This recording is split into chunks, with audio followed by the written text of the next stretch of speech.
বাংলাদেশের নির্বাচন কমিশনের একমাত্র মামলা পাশকালি হয়, একমাত্র আসামি আমি দিলাম।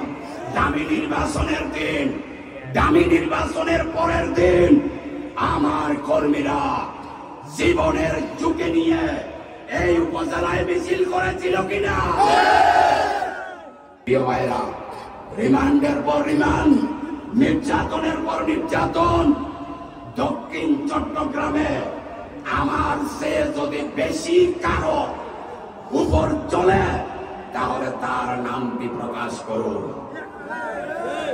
ভাইরা, আমি রাজনীতি করি, আমি দানের শীত চাইব, এটা খুব স্বাভাবিক ব্যাপার। আমাদের নেতা বলেছিলেন, আমাদের দল বলেছে শিক্ষাগত যোগ্যতা, রাজনৈতিক ক্যারিয়ার, ফ্যাসিবাদ বিরোধী আন্দোলনের ভূমিকা, ফ্যাসিবাদের জুলুম নির্যাতনের শিকার এবং ব্যক্তিগত জনপ্রিয়তা সবকিছু দেখে মনোনয়ন দেওয়া হবে।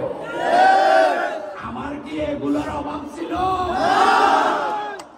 এই রিপোর্ট আমাদের ভারপ্রাপ্ত চেয়ারম্যান বরাবর পৌঁছতে দেওয়া হয় না।